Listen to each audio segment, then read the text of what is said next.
Germany is under mounting pressure to supply Ukraine with its Leopard tanks and to allow other nations to do the same. Defence Minister Boris Pistorius says Germany still needs more time to decide if countries like Poland can re-export their battle tanks to Ukraine. However, in a press conference here in Berlin with the NATO chief, Jens Stoltenberg, Pistorius also said that countries with German-made Leopard tanks can now start training Ukrainians to use these tanks. And the Polish defence minister has confirmed that Germany has now received Poland's official request to re-export their Leopard tanks to Ukraine. Let's take a listen to the German defence minister, Boris Pistorius, and his comments about training Ukrainian troops to use Leopard tanks. The partner countries that already have Leopard tanks that can be deployed, the training of tank teams from Ukraine can already start, and that is absolutely no question whatsoever. We would not stand in the way of that. And DW's chief political correspondent Nina Haase joins us now for more. Nina, the German defence minister is saying that other European countries can start training Ukrainian forces on how to use their German-made Leopard tanks. But Germany still won't commit to sending its own Leopard tanks to Ukraine. Why not? It is a tricky communication phase that we're dealing with here in Berlin. There is not one message, a united message coming out of Berlin. There are several people who are participating in the discussion here. But of course, all eyes are on Olaf Scholz, the Chancellor. So he is ultimately the one who has to make that decision. Now, officially, it is the National Security Council, but everybody knows it's really the Chancellor. He's always made it clear that he doesn't want to take such a step alone. He doesn't want Germany to become party to the war.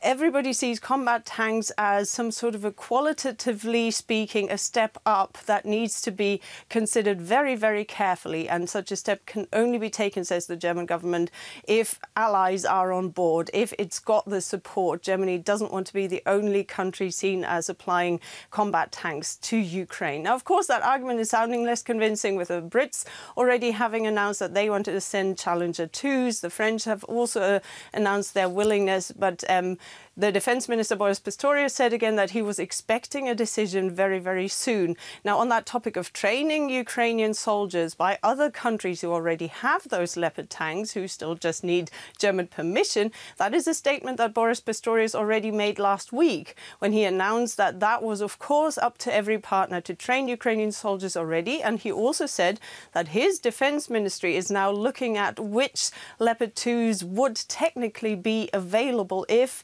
the German Chancellor makes a positive decision so that the delivery can then happen swiftly and in an efficient way. OK, now, in the same press conference, Jens Stoltenberg, NATO Secretary-General, stressed that battle tanks are crucial for Ukraine to stay an independent nation. So let's take a quick listen to what he said. Battle tanks are, of course, important, both to be able to repel Russian new offensives, but also for Ukraine to be able to retake territory, to win and to prevail as a sovereign, independent nation in Europe.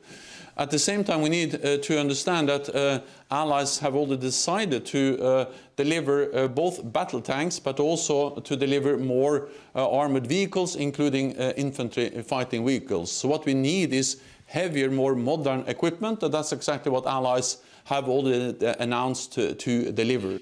So, Nina, what was Jens Stoltenberg's main message today? Was he increasing the pressure on Germany to make a decision about sending its own tanks? NATO's Jens Stoltenberg says there cannot be any waste of time anymore. So Ukraine needs to be helped so that it can defend itself. NATO's chief also wants Ukraine to be able to claim back some of its territory that the Russians have conquered in this terrible war.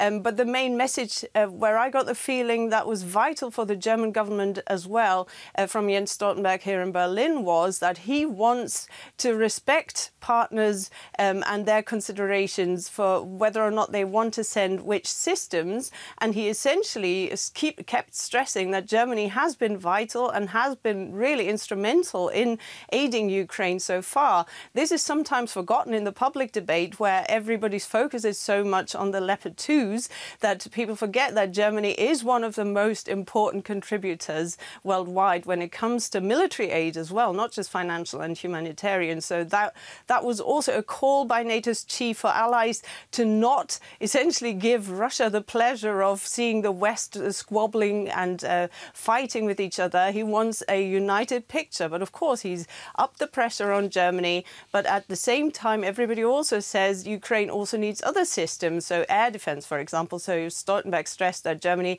has also already announced that it will supply a Patriot system. Also, he said Germany's help essentially helps save Ukrainian lives every day on the battlefield. Nina, thanks so much. That's DW Chief Political Correspondent Nina Haase reporting there.